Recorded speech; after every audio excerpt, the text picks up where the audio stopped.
রুমার গল্পের আসরে তোমাকে জানাই আবারও স্বাগত। আজ যে ছোট গল্পটি পাঠ করছি তার নাম ঝড়। লিখেছেন শীর্ষেন্দু মুখোপাধ্যায়। একটা মেয়ে হাসি হাসি মুখ করে একটা বিস্কুট খাচ্ছে। এই হলো বিজ্ঞাপন। তা বদ্রি অনেকক্ষণ খবরের কাগজের বিজ্ঞাপনটা দেখল। খবরের কাগজ তার নয়, পাশে বসা পুলিন বিহারীর। পুলিন খুব খবরের কাগজ পড়ে। কেন পড়ে কে জানে। বদ্রি বিজ্ঞাপনটা দেখতে দেখতে ভাবল তাকেও ওই বিস্কুট খেতে বলা হচ্ছে। বিজ্ঞাপন তো তাই বলে। এই মেয়েটা যখন বিস্কুটটা খাচ্ছে তখন তোমারও বাপু খাওয়া উচিত। কিন্তু কেন খাবে বদ্রি এটাই বুঝতে পারে না। কোলে রাখা গামছাটা তুলে সে কপালের ঘাম মুছল। গরমটাও পড়েছে, বাপরে বাপ, একেবারে কাঁঠাল পাকানো গরম। যেমন ভ্যাপসা তেমনি চঞ্চনে। রোদ্দুরের মুখে আবডাল দেবার মতো ছেঁড়া কাঁথাকানির মতো একটু মেঘও নেই। আকাশ একেবারে নিকানো উঠান। মাটিতে কোদাল মারলে এখন ঠন করে শব্দ হয়। বিস্কুট খাওয়া বিজ্ঞাপনটা চাপা পড়েছে। পুলিন বিহারী পাতা উল্টাল। এবার একটা টিভির বিজ্ঞাপন বেরিয়েছে। সেখানেও একটা মেয়ে ছেলে, টিভির ওপর হাতের ভর দিয়ে হেলে দাঁড়ানো, হাসি হাসি মুখ। মেয়ে ছেলে ছাড়া দুনিয়ায় যেন আর কিছু হওয়ার জো নেই। বদ্রি একটা শ্বাস ফেলল। পুলিন বিহারীর বয়স 63। মাথায় কাঁচা পাকা চুল, শক্ত গরম, গায়ে ঘেমো ময়লা একখানা পলিয়েস্টারের পাঞ্জাবি, আধ ময়লা ধুতি, চোখে চশমা। মাতব্বর লোক। একটা খবর একটু ঝুঁকেই পড়ছিল। জম্পেশ খবরই হবে। দুনিয়ায় খবরের অভাব কি? খবরের কাজ হলো কুচুটে মেয়ে ছেলের মতো যত রাজ্যের গালগল্প ফেঁদে বসে মানুষের কাছে। ট্রেন চলছে বটে, কিন্তু জানালা দিয়ে তেমন হাওয়া আসছে না। যা আসছে তা যেন কামারশালায় হাঁপড়ের ফু। জানালা ধারটা পাওয়া যায়নি। ওদিকে দুটো লোক, বাকি দুজন সে আর পুলিন বিহারী। 3 জনের সিটে 4 জন। এটাই নিয়ম। ঠাসন্ত ভিড়। উপরে পাখা টাখা ছিল এককালে, কে খুলে নিয়ে গেছে। বদ্রি আলালের ঘরে দুলাল নয়। গরমও সয়, শীতও সয়। তবে মাঠে ঘাটে খোলামেলা থাকার একটা রকম আছে। এই যে খাঁচায় পোড়া অবস্থা, এটা তার অভ্যেস নেই। ট্রেনটা একটা আঘাটায় দাঁড়ালো। তা এরকম দাঁড়ায়। পুলিন বিহারীর বাঁ হাতে ঘড়ি। দেখে নিয়ে বললে 4টেয় পৌঁছতে পারলে ফেরার শেষ ট্রেনটা পেয়ে যাব। ফিরতেই হবে। কচি মেয়েটাকে রেখে এসেছি। আহা, অত উতলা হলে চলে? জলে তো আর ফেলে আসিসনি। পিসির কাছেই তো আছে। বিলাসী বুক দিয়ে আগলে রাখে। না ফিরলে চিন্তা করবে। রাতে পিসির কাছে থাকতে চায় না। তার উপর বিলাসীর যা গন্ধমাদন ঘুম। রাতে ভয় খেয়ে পিসিকে ডাকলেও উঠবে না। ঘড়িটা আবার দেখে পুলিন বলল, আর 4টে স্টেশন, তারপরেই নেমে পড়ব। মেরে কেটে 3 মাইল রাস্তা। মনে হচ্ছে হয়ে যাবে। ফেরার শেষ ট্রেন 9:30। যারা দাঁড়িয়েছিল তাদের মধ্যে একজন বলল, 9:20, যাবেন কোথা? মৌলবীর বাজার। দূর আছে। পুলিন পাঞ্জাবিটা তুলে ঘ্যাঁস ঘ্যাঁস করে পেট চুলকালো। চশমাটা ঘামে পিছলে নাকের ডগায় নেমে এসেছে। সামনের দুটো দাঁত নেই। বলল, আর দেরি না করলেই হলো। এদিককার ট্রেন এই রকমই চলে। দাঁড়ায়, জিরোয়, ঘুমিয়েও পড়ে। ট্রেন নড়ছে না। বদ্রির একটা আঁকুপাকু লাগে। গরম, ঘাম, ভিড় সব সহ্য হয়, কিন্তু দেরিটা ভোগাবে। তেমন দেরি হলে বদ্রি ঠিক করেই রেখেছে দাইহাট স্টেশন থেকেই ফিরতি ট্রেন ধরবে। বিলাসী শ্বশুরবাড়ি থেকে মোটে আসতে চায় না। সেখানে বিরাট সংসার, অনেক বুঝিয়ে সুঝিয়ে আনিয়েছে। কালই তার রওনা হওয়ার কথা। তার মেয়ে নন্দরানীর বয়স মোটে 3। বিলাসীর 3টে মেয়ে, একটা ছেলে। দিনের বেলাটা নদু ওদের সঙ্গে বেশ থাকবে, তবে রাত হলে তার বাপকে চাই। মা মরা মেয়ে, বাপের বড্ড নেই আঁকড়া।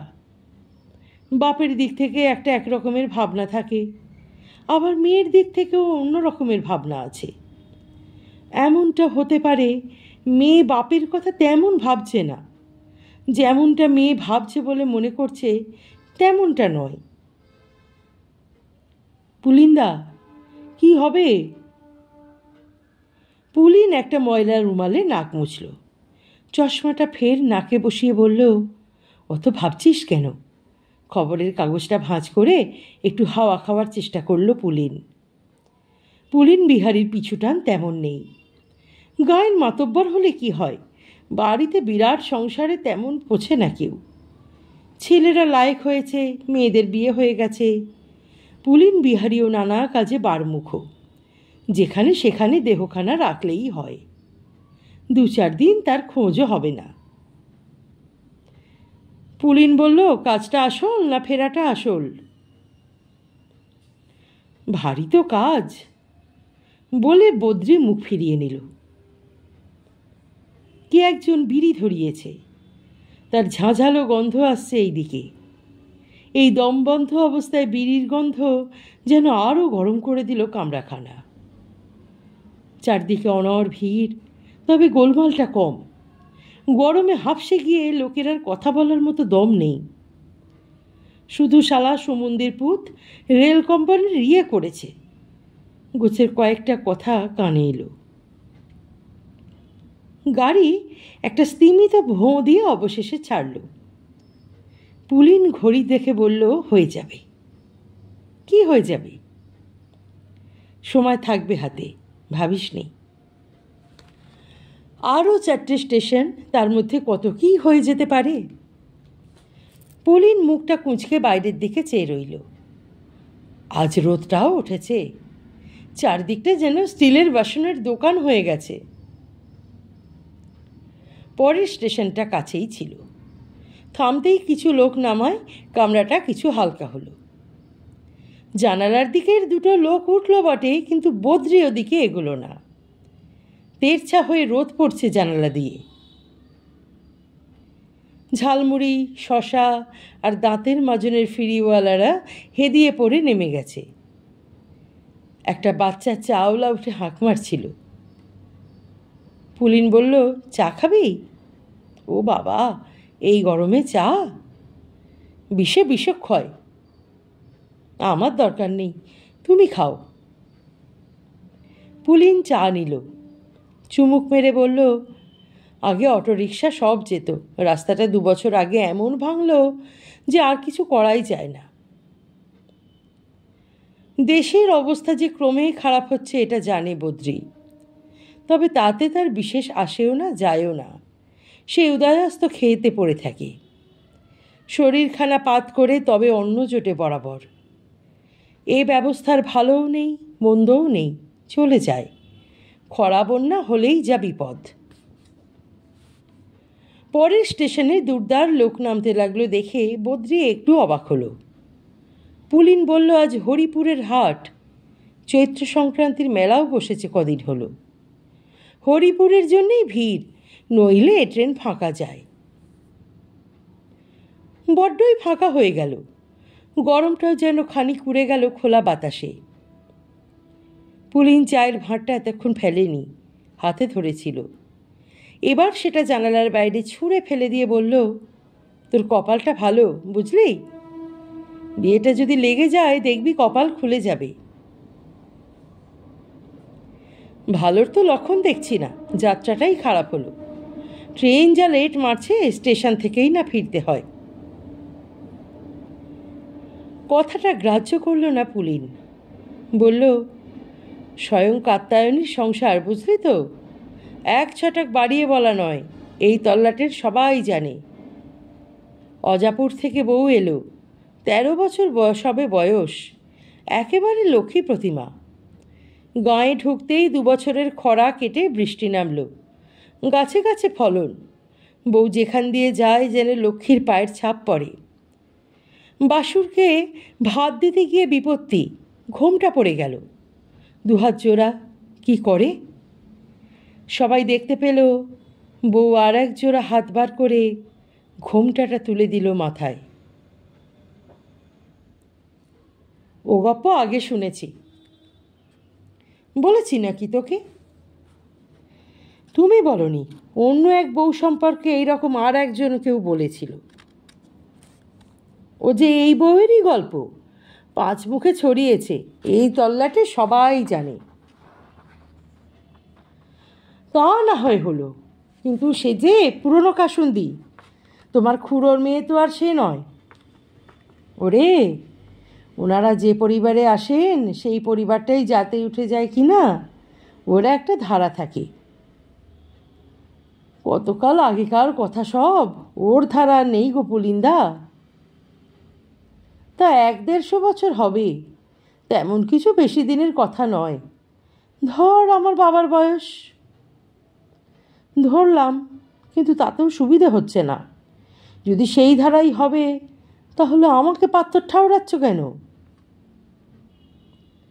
পুলিন গোফের ফাঁকে একটু হাসল। কেন, তুই কি খারাপ পাত্তর? 15 বিঘে জমি, 2 বিঘে মাছের পুকুর, বাড়িতে অতগুলো ফলন্ত গাছের বাগান। পাত্তরের আর কিছু লাগে না বুঝি? আর কি লাগে? কেন, চরিত্রের, পেটে বিদ্যে, বংশগৌরব। তোর কি চরিত্রের খারাপ? বিদ্যেও ধর, বাংলাটা জানিস, ইংরেজিতে নামসই কম নাকি? হারাধন বিশ্বাসের নাতি বংশই কি ফেল না? স্টেশনগুলো পটাপট পেরিয়ে এলো তারা।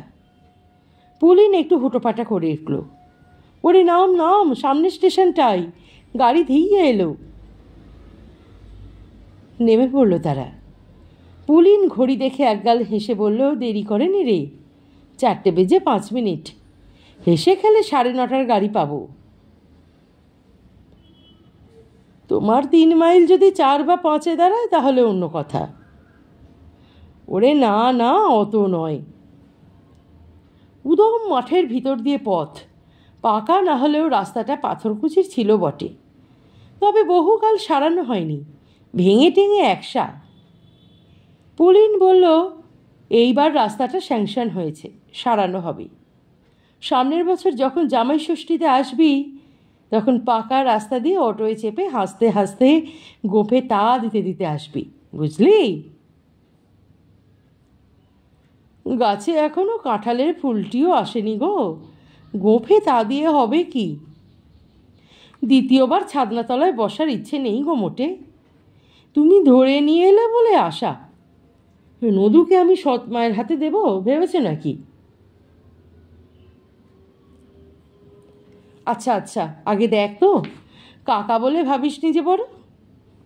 বাবার পিসির ছেলে, বয়স আমার চেয়েও 5 বছর কম, তারই দ্বিতীয় পক্ষের কনিষ্ঠা, 15-16 বেশি হবে না। সবই জানে বদ্রী, পুলিন একবার নয় বহুবার বলেছে, বলে বলে কান ঝালাপালা করে দিয়েছে, তাই বাঁচার জন্যে আসা। একবার দেখে নাকচ করে দিলেই হবে। বিয়ে করতে বড় বই গেছে বদ্রীর, মেয়েটার জন্যে গাঁয়ের শোভাখুরির সঙ্গে বন্দোবস্ত হয়ে আছে। বদ্রী যখন মাঠে যায় খুঁড়ি এসে দেখে। বছর 5 বয়স হলে তখন আর খবরদারি তেমন দরকারও হবে না, 5টা গায়ের মেয়ের সঙ্গে খেলবে ধুলবে, বড় হয়ে যাবে। বদ্রীর তখন ছাড়া হাত পা। বিয়ে আর নয়, 30-32 বছর বয়স হলো তার, আর দরকার কি বিয়ের? পুলিন বিহারী আগ্রম বাগ্রম বলতে বলতে পথ হাঁটছে আগে আগে, পিছনে বদ্রী। ঘরটাও পাওয়া গেছে পাল্টি, একেবারে যেন তোর জন্যেই পাঠিয়েছেন ভগবান। বদ্রী জবাব দিচ্ছে না, হাঁ করলেই গলা বুক শুকিয়ে যাচ্ছে, এমন গরম। প্রথম গা গোবিন্দপুর, দ্বিতীয় সোনাডাঙ্গা, তৃতীয় নম্বর হচ্ছে মৌলবীর বাজার। আন্দাজ আছে বজ্রের 3 মাইলই হবে। মৌলবীর বাজার যেন মরুভূমির মধ্যে একখানা দ্বীপ, বড্ড গাছপালা চারদিকে, ধূলি ধূসর ভাবটাও নেই। কেন জানিস তো? 27খানা পুকুর আছে, একখানা দিঘি, তার উপর ইরিগেশনের খাল। এ গাঁ একেবারে লক্ষ্মীমন্ত। হবে না, স্বয়ং কাত্যায়নী লীলা করে গেছেন। বদ্রির একটু ভয় ভয় করছে, কেন কে জানে। ঘাবড়াচ্ছিস নাকি? না না, ঘাবড়াবো কেন? মৌলবীর বাজার যে লক্ষ্মীমন্ত গাঁ, এটা মনে মনে স্বীকার করতে হলো বদ্রীনাথকে। গাছপালা আছে, পাড়ায় পাড়ায় পুকুর, গাঁও বিশাল, মেলা লোকের বাস। রোজ বাজার বসে, সপ্তাহে 2 দিন হাট। পুলিন বিহারী দূর থেকে দেখালো, ওই যে শিব মন্দির দেখছিস, ওর পিছনেই বাড়ি। বাড়িখানা পুরনো হলেও ভালোই, পাকা দেওয়াল, মেঝে, উপরে টিনের চাল, মস্ত উঠোন, 3টে ধানের গোলা, সবজি বাগান, নারকেল আর সুপুরির গাছও আছে। পুলিন বিহারী হাঁক মারল, কই রে, কোথায় গেলি সব? হাঁক ডাকের দরকার ছিল না। দাওয়াতেই একধারে 2জন লোক বসে গেঁজালি করছিল। রোগা কালোপানা একজন লোক উঠে দাঁড়িয়ে বলল, ও বাবা, ভাইপো যে? এই কাকা, বুঝলি, এরই মেয়ে। কাকার কপালে রসকলি, গলায় কণ্ঠি, গায়ে গেঞ্জি, পরনে ধুতি, মুখখানায় ধূর্তামি আছে। বদ্রি ভালো করে দেখে নিল। পুলিন বারান্দায় উঠে বলল, হাতে মোটেই সময় নেই।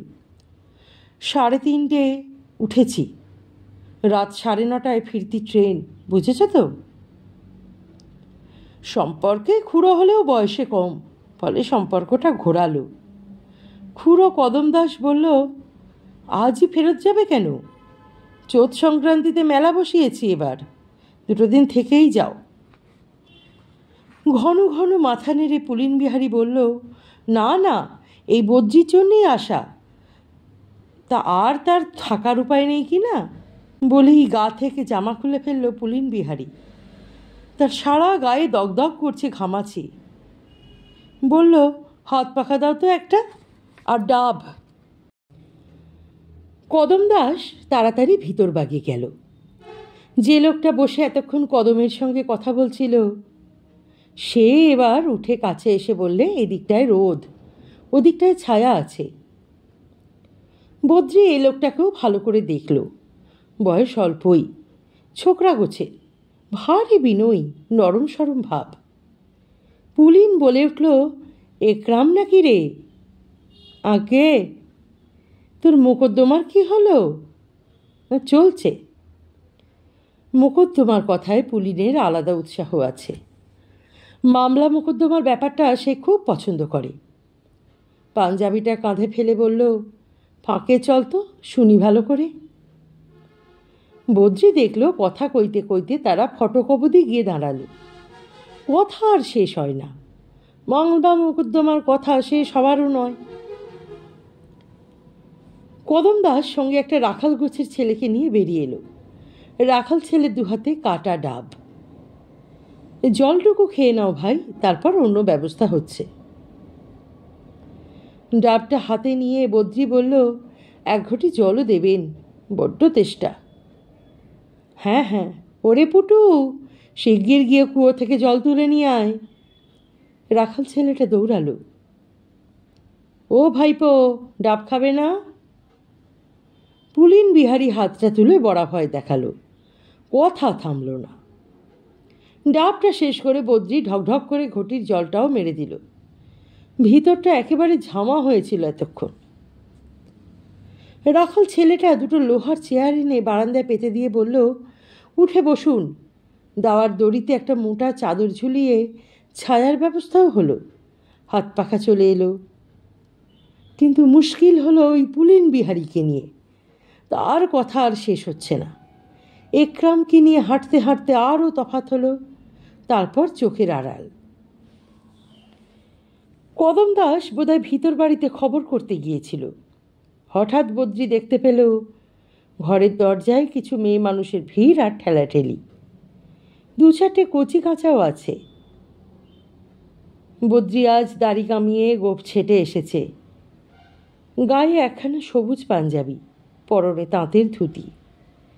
ঘামে একটু দুমড়ে মুচড়ে গেলেও পোশাক খারাপ নয়। বদ্রি পিছন দিকে আর তাকালো না।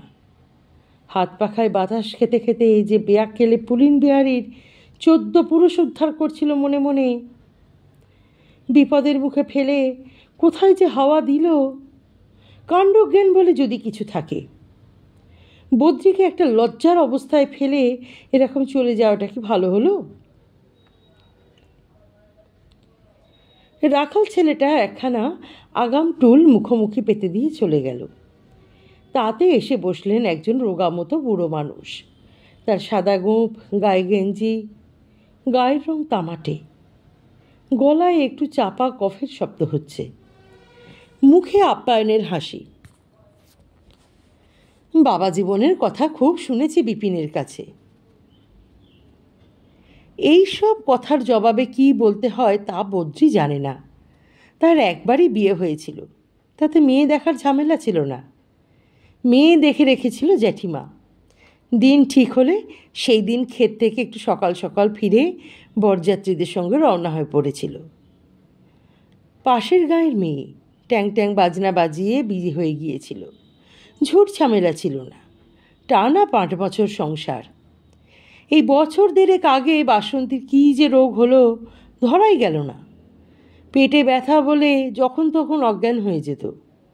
ডাক্তার দেখে ওষুধও দিত।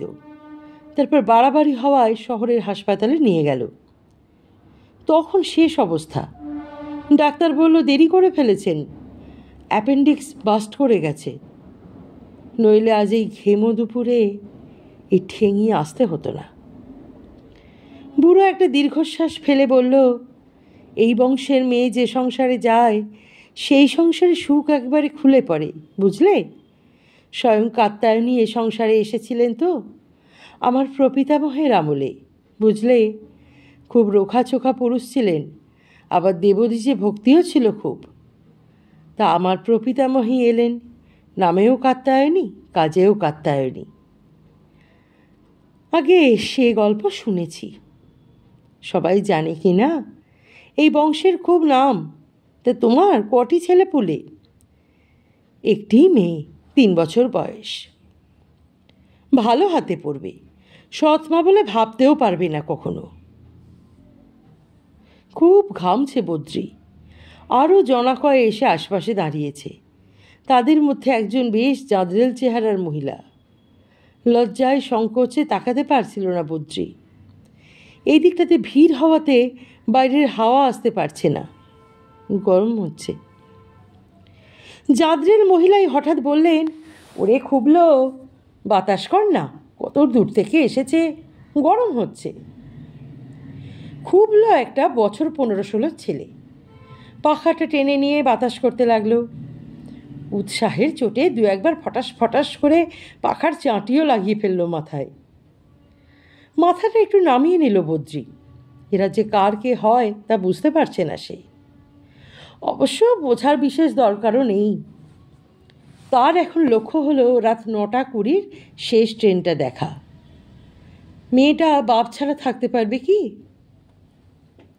একেবারে জড়দগব অবস্থা। মেয়ে দেখতে এসেছে সে, উল্টে তাকেই হাঁ করে দেখছে সবাই। মাথায় তুলতে পারছে না বদ্রীনাথ। জাঁদরেল মহিলার হাতখানা দেখতে পাচ্ছিল বদ্রি। হাতে শাঁখা আছে, নোয়া আছে, সধবা, কার বউ কে জানে। কদম দাস ব্যস্ত পায়ে এসে জাঁদরেল মহিলাকে বলল, তোমাদের হলো? এরা সব রাতের ট্রেনে ফিরবে যে? জাঁদরেল মহিলা বললেন, আহা, ফিরবে তো কি, দেরি আছে, 6টা বেজে গেছে কিন্তু। বদ্রির হাতে ঘড়ি নেই। 6টা শুনে তার একটু চিন্তা হলো। 3 মাইল রাস্তা অন্ধকারে হাঁটতে হবে, গাড়িটা পেলে হয়। পুলিন বিহারীর ভাবগতিক ভালো ঠেকছে না তার। পুলিনের ফেরার ঠেকা নেই তার কাছে। ভিড়ের ভিতর থেকে আর একটা শাঁখা পড়া কালো আর রোগা হাত এগিয়ে এলো। হাতে একখানা কাঁসার রেকাব, তাতে মিষ্টি, সঙ্গে এক গ্লাস জল। খাও বাবা। খিদে আছে। রেকাবটা হাত বাড়িয়ে নিল বদ্রি। কিন্তু একজন মানুষ কি এতজনের চোখের সামনে খায় কি করে? এ তো বড় অসুবিধার মধ্যেই পড়ে গেল। সে বলল, পুলিন্দা আসুক। কদম ব্যস্ত সমস্ত হয়ে বললে, তাই তো, ভাইপোকে তো দেখছি না, গেল কোথা? ওরে ও পটু, একটু রাস্তায় গিয়ে দেখ তো বাবা, বড় বেয়াক্কেল এলো, ডেকে আন। ছোড়াটা দৌড়ে গেল। বদ্রি বসে রইল চুপ করে।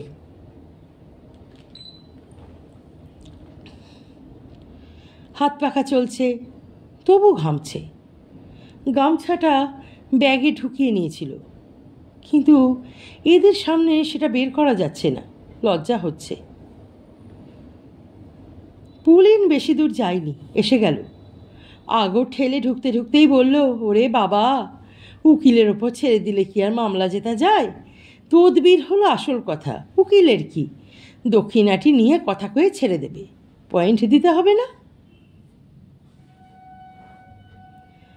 ভিড় ঠেলে গন্ধমাদনের মতো বারান্দায় উঠে পুলিন বলল, এ যে বাঁদর নাচের ভিড় লাগিয়েছিস তোরা, সর সর, বাতাস আসতে দে।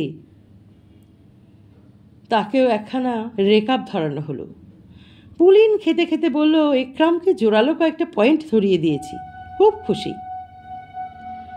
খাওয়া দাওয়া মিটতেই কদম বলল, এবার যে একটু ঘরে আসতে হচ্ছে, একটু গরম হবে ঘরে, কিন্তু বারান্দায় তো আর পাত্রীকে দেখানো যায় না। পুলিন বলল, আহা, বাইরে কি গরম কম নাকি? আয়রে বদ্রি, অত ভাবিস না, 9:30 ট্রেন ধরতে পারবি। ঘরখানা একটু ঝুঁচকো আধার, জানালা দরজা বিশেষ বড় নয়, তাছাড়া জানালার বাইরেই বড় বড় গাছ, একধারে বড় চৌকি বেড কাভার দিয়ে ঢাকা। চৌকির পায়ের ধারে বেঞ্চিতে মেলা ট্রাঙ্ক বাক্স থাক দিয়ে সাজানো, একধারে একখানা কাঠের চেয়ার, অন্য ধারে কিছু ছিল না। রাখাল ছেলে পুটু বারান্দার চেয়ার দুটো তুলে এনে পাতল। ঘরে বেশ ভিড় জমে গেছে চারধারে। বসতেই খুবল, ফের পাখা চালাতে লাগলো পিছন থেকে। পুলিন বলল, জোরে চালা বাবা, ঘেমে নিয়ে যাচ্ছি। কই গো, আনো মেয়েকে। ওরে বাবা, গেরস্ত ঘরেই তো যাবে, বেশি সাজানো গোছানোর দরকার নেই।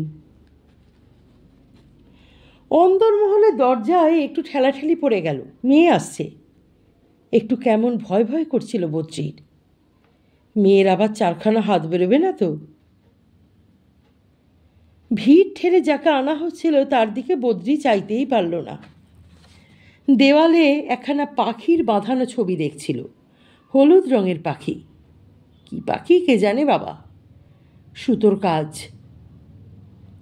ওরে দেখ দেখ, দেখে নে, অন্যদিকে চেয়ে আছিস কেন? বদ্রি মাথাটা প্রথমে নুইয়ে তারপর তুলল। সব মুখই কালো ল্যাপা পোঁছা দেখাচ্ছিল। বাইরে এতক্ষণ বসেছিল বলে চোখটাও ধাঁধানো, ঘরটাও অন্ধকার। তবু তার মধ্যে একজোড়া চোখে তার চোখ আটকালো। একজোড়া নাকি তিনটে? মেয়ের কি তিনটে চোখ? যা সব গল্প শুনেছে পুলিনের কাছে, হওয়া বিচিত্র নয়। তবে না, কপালে একটা লম্বাটে বড় টিপ পড়েছে বলে ওই রকম। মুখ চোখে তেমন হদিশ পেল না, পেয়ে হবেটাই বা কি। ফেরার পথে পুলিনকে শুধু একটা কথাই বলতে হবে, পছন্দ হয়নি। হঠাৎ ঝাঁ করে এক ঝলক ঠান্ডা হাওয়া কোথা থেকে এলো কে বলবে। বদ্রির মনটাই আজ নানান অলৌকিকের বাসা হয়ে আছে। সে একটু চমকে উঠল, এখিরে বাবা, ঠান্ডা হাওয়া মারে কেন? কে একজন হেরে গলায় বলে উঠল, ঝড় আসছে। কথাটা শেষ হওয়ার আগেই একটা সিংহ গর্জনের মতো মেঘ ডেকে উঠল। সেরেছে। এতক্ষণ লক্ষ্য করেনি বদ্রি, লক্ষ্য করবেই বা কীভাবে? যা ঘিরেছিল সবাই মিলে। পুলিন বিহারি পান চিবুচ্ছে, কোত্থেকে পেল কে জানে। তার খুড়োর বাড়ি পেতেই পারে। বলল, আসুক বাবা, আসতে দে, ঘামাচিগুলো মরে তাহলে। দু চারজন ছিটকে বেরিয়ে গেল। ঝড় এলে গেরস্ত বাড়িতে কিছু সাড়া তাড়া থাকে। জাঁদরেল মহিলা বলল, ও কাতু, অমন মাথা নুইসে বসে আছিস যে, মুখটা তোল, ভালো করে দেখুক, নইলে পছন্দ হবে কি করে। না, মিঠে হওয়াটা বন্ধ হলো না, বরং বাড়ল। চোতের কালবৈশাখী কত তাড়াতাড়ি আসে তা বদ্রি আর 5 জন চাষির মতোই জানে। দম ফেলার সময়টুকু দেয় না। করাত করাত করে দুটো বাজ পড়ল, আর মুঠো মুঠো ধুলো উড়ে এলো বাতাসে। ঝপাঝপ জানালা বন্ধ করছিল সবাই, একটা হুড়োহুড়ি। পুলিন বলল, ওরে আসতে দে, আসতে দে, এতে একবারে সূচিভেদ্য করে ফেললি বাপ। বাস্তবে কি, দরজা জানালা বন্ধ হওয়ার পর ঘরখানা জম্পেশ অন্ধকার হয়ে গেল।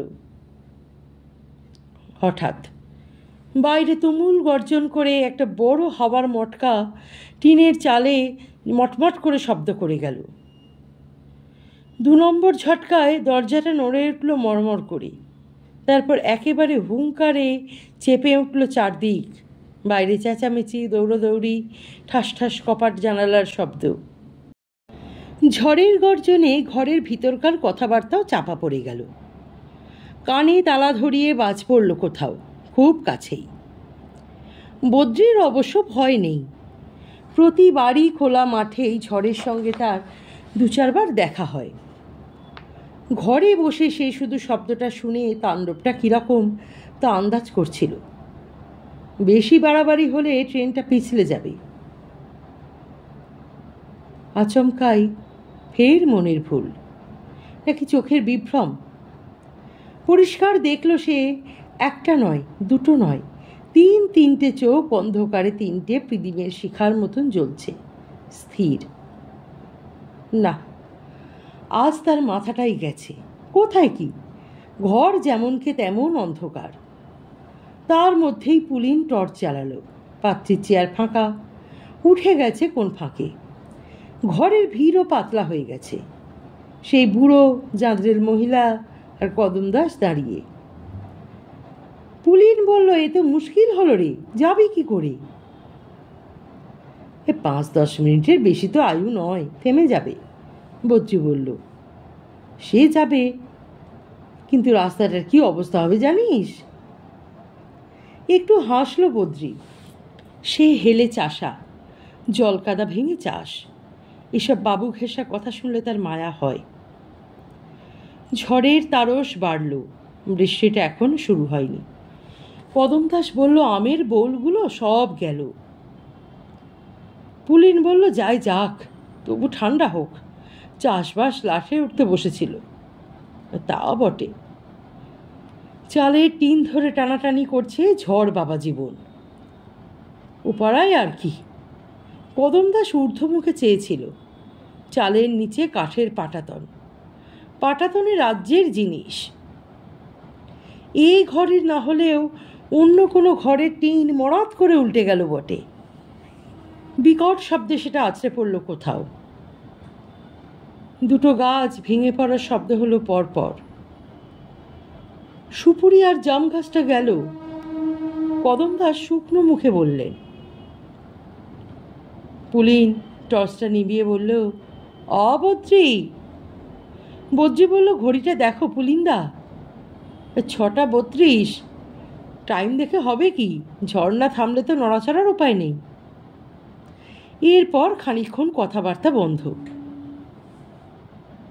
তারপরেই বৃষ্টিটা এলো। প্রথম চরবরে কয়েকটা ফোঁটা, তারপর তুমুল, তারপর মুষলধারে। বদ্রি চুপ করে বসে রইল। বাইরে ঝড় বৃষ্টি বা মেয়ের চিন্তা বা শেষ ট্রেনটার কোনোটার কথাই ভাবছে না সে। ভাবছে ভুল দেখল। কি দেখল সে? কাত্যায়নীর গপ্প তো গপ্পই, এরকম অনেক ঘটনা হয়, রটনাও বেশি হয়। তাহলে এরকম ধারা হচ্ছে কেন? বুড়ো মানুষটি হঠাৎ বলল, সুলক্ষণ। পুলিন বলল, কিসের সুলক্ষণ? এই যে এই কালবৈশাখীর কথা বলছি। কদম একটা শ্বাস ফেলে বলল, যাক, ভাড়াটা গেছে, গোয়ালঘরের একটা টিন গেছে, তা যাক। বদ্রি বসে আছে চুপচাপ, তার যেন আর তাড়া নেই, গেলেও হয় না গেলেও হয়। তাড়াটা এলো পুলিনের দিক থেকেই। ওরে ওঠ, 7টা বাজে যে। ঝড় থেমেছে, বৃষ্টিটাও ধরে এলো। টিনের চালে এখন শুধু মিঠে রিমঝিম। বদ্রি উঠল। কদম দরজাটা খুলে দিয়ে বলল, চললেন তাহলে? কষ্ট পেয়ে গেলেন একটু? যেতেও কষ্ট আছে, জলকাদা। বদ্রি বলল, ও কিছু নয়। দাওয়ায় পা দিয়েই বুঝল সামনের অন্ধকারে মেলা লণ্ডভণ্ড কাণ্ড হয়ে আছে। গাছ পড়েছে, ডাল ভেঙেছে, মেলা চাল উড়ে গেছে, লোকজনের চেঁচামেচি শোনা যাচ্ছে খুব। আতঙ্কের গলা। টর্চ জেলে জেলে হাঁটতে হাঁটতে মাঠ পেরোচ্ছে দুজন। চারদিকে বিশাল অন্ধকার মাঠ, ভেজা বাতাস বইছে, জলে কাদায় পিছল পথ। ও বদ্রি, কিছু বল। কি বলবো? পছন্দ হলো? বদ্রি কিছুক্ষণ চুপ করে থেকে বলল, পছন্দ না হয়ে উপায় আছে?